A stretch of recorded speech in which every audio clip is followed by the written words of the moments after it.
ओम शांति। 20 दिसंबर की बाबा की मुरली। मीठे बच्चे, अपनी रॉयल चलन से सेवा करनी है। श्रीमत पर बुद्धि को रिफाइन बनाना है। माताओं का रिगार्ड रखना है।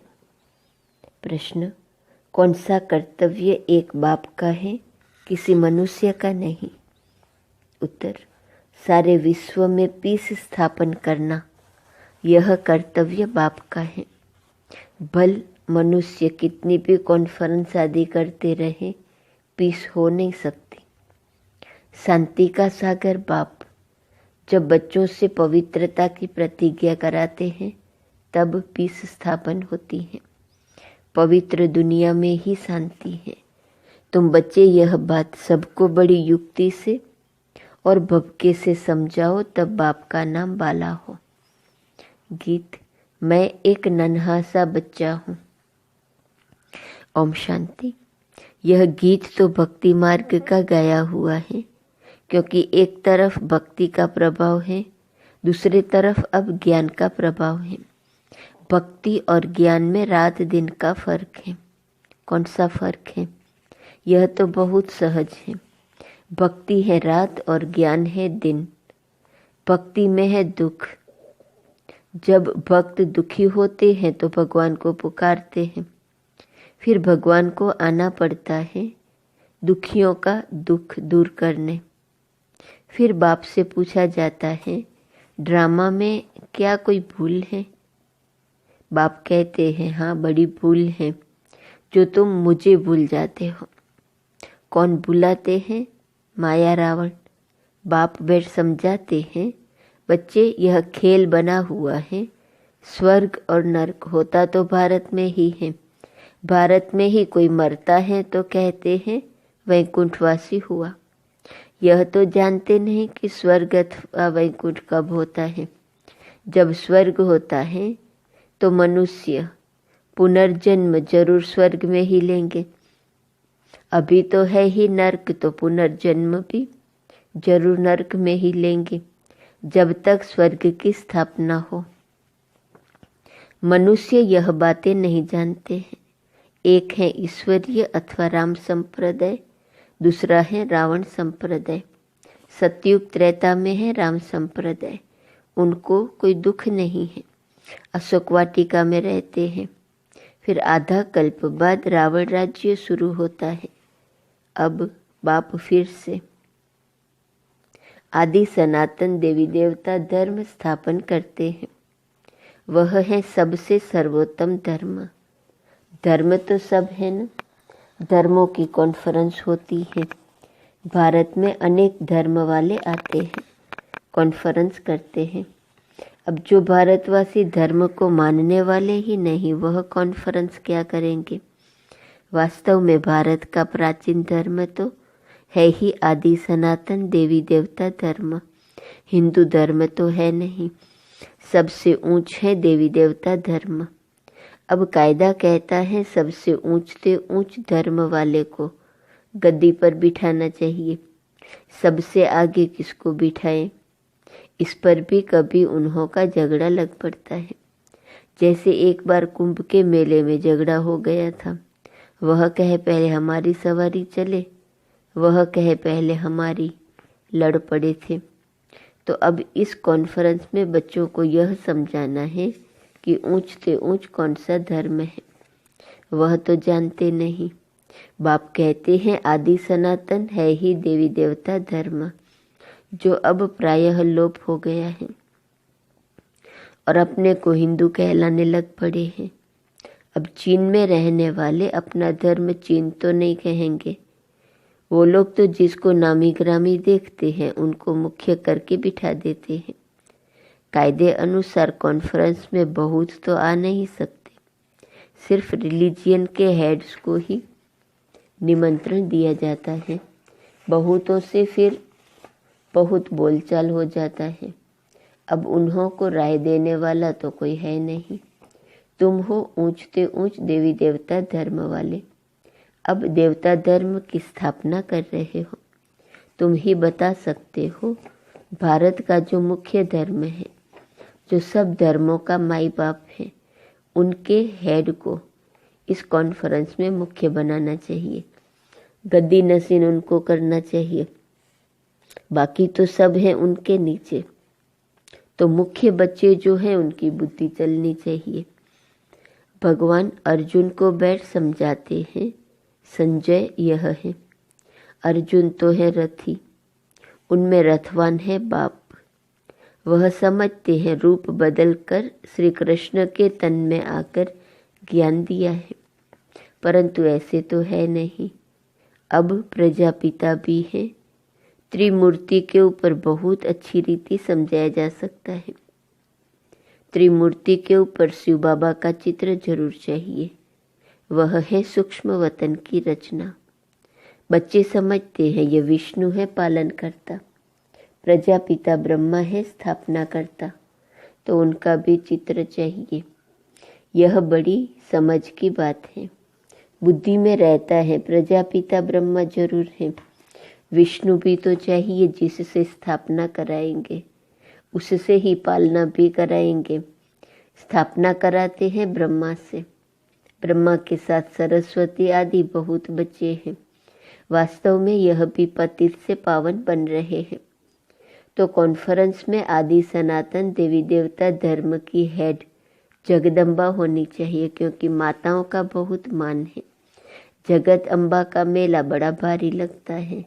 वह है जगत पिता की बेटी। अब आदि सनातन देवी देवता धर्म की स्थापना हो रही है। गीता एपिसोड रिपीट हो रहा है। यह वही महाभारत की लड़ाई सामने खड़ी है।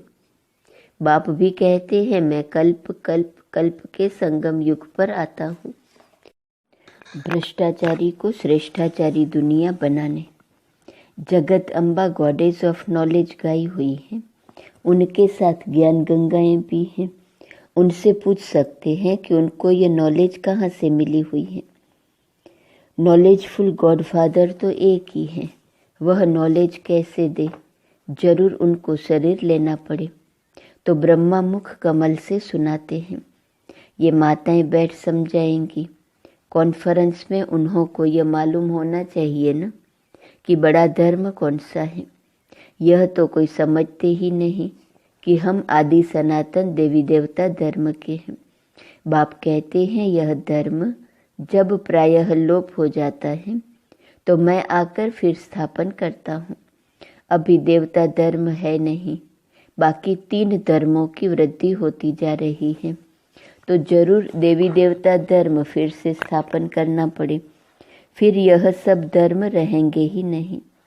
बाप आते ही हैं आदि सनातन देवी देवता धर्म की स्थापना करने। तुम बच्चियां ही बता सकती हो कि पीस कैसे स्थापन हो सकती है। शांति का सागर तो है ही परमपिता परमात्मा, तो पीस जरूर वही स्थापन करेंगे। ज्ञान का सागर सुख का सागर वही है। गाते भी हैं पतित पावन आओ, आकर के भारत को पावन राम राज्य बनाओ। पीसफुल तो वही बनाएंगे, यह बाप का ही कर्तव्य है। तुम उनकी मत पर चलने से श्रेष्ठ पद पाते हो। बाप कहते हैं जो मेरे बनेंगे, राजयोग सीखेंगे और पवित्रता की प्रतिज्ञा करेंगे कि बाबा हम पवित्र बन 21 जन्मों का वर्षा लेंगे, वही मालिक बनेंगे, पतित से पावन बनेंगे। पावन है लक्ष्मी नारायण सबसे ऊंच। फिर अभी पावन दुनिया की स्थापना हो रही है। तुम पीस के लिए कॉन्फ्रेंस कर रहे हो, परंतु मनुष्य थोड़े ही पीस करेंगे। यह तो शांति के सागर बाप का काम है। कॉन्फ्रेंस में बड़े आदमी आते हैं, बहुत मेंबर्स बनते हैं, तो उन्हों को राय भी देनी पड़े। फादर सो सन, शिव बाबा के पोतरे ब्रह्मा के बच्चे हैं गॉडेस ऑफ नॉलेज। उनको गॉड ने नॉलेज दी है। मनुष्य तो शास्त्रों की नॉलेज पढ़ते हैं। ऐसे भवके से समझाओ तो बड़ा मजा हो। युक्ति जरूर रचनी पड़ती है। एक तरफ उन्हों की कॉन्फ्रेंस हो और दूसरे तरफ फिर तुम्हारी भी भवके से कॉन्फ्रेंस हो। चित्र भी क्लियर है जिससे जट समझ जाएंगे। उनका ऑक्यूपेशन अलग है, उनका अलग है। ऐसे थोड़े सब एक ही एक हैं, नहीं, सभी धर्मों का पार्ट अलग अलग है। शांति के लिए मिलकर के कार्य करते हैं। कहते हैं रिलीजियन इज माइट, परंतु सबसे ताकत वाला कौन? वही आकर के पहला नंबर देवी देवता धर्म की स्थापना करते हैं। यह तुम बच्चे ही जानते हो। दिन प्रतिदिन तुम बच्चों को पॉइंट्स मिलती रहती हैं। समझाने की पावर भी है। योगी की पावर अच्छी होगी। बाबा कहते ज्ञानी तू आत्मा ही मुझे प्रिय है। ऐसे नहीं कि योगी प्रिय नहीं है। जो ज्ञानी होंगे वह योगी भी जरूर होंगे। योग परमपिता परमात्मा के साथ रखते हैं। योग बिगर धारणा नहीं होंगी। जिनका योग नहीं है तो धारणा भी नहीं है, क्योंकि देह अभिमान बहुत है। बाप तो समझाते हैं आसुरी बुद्धि को दैवी बुद्धि बनाना है। पत्थर बुद्धि को पारस बुद्धि बनाने वाला बाप ईश्वर है। रावण आकर के पारस बुद्धि बनाते हैं। उन्हों का नाम ही है आसुरी संप्रदाय। देवताओं के आगे कहते हैं हमारे में कोई गुण नहीं, हम पापी कामी कपटी हैं। तुम माताएं अच्छी रीति समझा सकती हो। मुरली चलाने का इतना हौसला चाहिए। बड़ी बड़ी सभाओं में ऐसी ऐसी बातें करनी पड़े। मम्मा है गॉडेज ऑफ नॉलेज। ब्रह्मा को कभी गॉड ऑफ नॉलेज नहीं कहा जाता है। सरस्वती का नाम गाया हुआ है। जिसका जो नाम है वही रखते हैं। माताओं का नाम बाला करना है। कोई गोपों को बहुत दे अभिमान है। समझते हैं हम Brahma Kumar God of knowledge नहीं है क्या? अरे खुद ब्रह्मा ही अपने को गॉड ऑफ नॉलेज नहीं कहते। माताओं का बहुत रिगार्ड रखना पड़े। यह माताएं ही जीवन पलटाने वाली हैं। मनुष्य से देवता बनाने वाली हैं। माताएं भी हैं, कन्याएं भी हैं। अधर कुमारी का राज तो कोई समझते नहीं है। बल शादी की हुई हैं तो भी ब्रह्मा कुमारियां हैं। यह बड़ी वंडरफुल बातें हैं। जिन्हों को बाप से वर्षा लेना है वह समझते हैं। बाकी जिनकी तकदीर में नहीं है वह क्या समझेंगे। नंबरवार दर्जे जरूर हैं। वहाँ भी कोई दास दासी होंगे, कोई प्रजा होंगे। प्रजा भी चाहिए। मनुष्य सृष्टि वृद्धि को पाती रहेंगी तो प्रजा भी वृद्धि को पाती रहेंगी। तो ऐसी ऐसी कॉन्फ्रेंस जो होती हैं उसके लिए जो अपने को मुख्य समझते हैं उनको तैयार रहना चाहिए। जिनमें ज्ञान नहीं है वह जैसे छोटे ठहरे। इतनी बुद्धि नहीं है। देखने में बल बड़े हैं परंतु बुद्धि नहीं है, वह छोटे हैं। कोई कोई की बुद्धि बड़ी अच्छी है, सारा मदार बुद्धि पर है। छोटे छोटे भी तीखे चले जाते हैं। कोई की समझाने में बड़ा मिठास होता है। बातचीत बड़ी रॉयल करते हैं। समझेंगे यह रिफाइन बच्चे हैं। चलन से भी सो होता है ना। बच्चों की चलन बहुत रॉयल होनी चाहिए। कोई अनरॉयल काम नहीं करना चाहिए। नाम बदनाम करने वाले ऊंच पद पा नहीं सकते। शिव बाबा का नाम बदनाम करते हैं तो बाप का भी हक है समझाने का। अच्छा, मीठे मीठे सिकिलदे बच्चों प्रति माता पिता बाप दादा का याद प्यार और गुड मॉर्निंग। रूहानी बाप की रूहानी बच्चों को नमस्ते। रूहानी बच्चों की रूहानी बाप को नमस्ते नमस्ते नमस्ते। रात्रि क्लास। अब तुम बच्चे समझते हो कि हम जीव आत्माएं परमपिता परमात्मा के सन्मुख बैठे हैं। इसको ही मंगल मिलन कहा जाता है। गाया जाता है न मंगलम भगवान विष्णु। अभी मंगल है न मिलन का। भगवान वर्षा देते हैं विष्णु कुल का, इसलिए उनको मंगलम भगवान विष्णु कहा जाता है। जब बाप मिलते हैं जीव आत्माओं से वह मिलन बड़ा सुंदर है। तुम भी समझते हो अभी हम ईश्वरीय बच्चे बने हैं ईश्वर से अपना वर्षा लेने के लिए। बच्चे जानते हैं ईश्वर के वर्षे के बाद दैवी वर्षा मिलता है, अर्थात स्वर्ग में पुनर्जन्म मिलता है। तो तुम बच्चों को खुशी का पारा चढ़ा रहना चाहिए। तुम जैसा खुश नसीब व सौभाग्यशाली तो कोई नहीं। दुनिया में सिवाय ब्राह्मण कुल के और कोई भी भाग्यशाली हो नहीं सकता। विष्णु कुल सेकंड नंबर में हो गया, वह दैवी गोद हो जाती, अभी ईश्वरीय गोद है। यह तो ऊंच ठहरे न। दिलवाड़ा मंदिर ईश्वरीय गोद का मंदिर है, जैसे अम्बा के भी मंदिर हैं। वह इतना संगम युग का साक्षात्कार नहीं कराते हैं। यह दिलवाड़ा मंदिर संगम युग का साक्षात्कार कराता है। बच्चों को जितनी समझ है उतना और कोई मनुष्य मात्र को हो न सके। जितना तुम ब्राह्मणों को समझ है उतनी देवताओं को भी नहीं। तुम संगम युगी ब्राह्मण हो।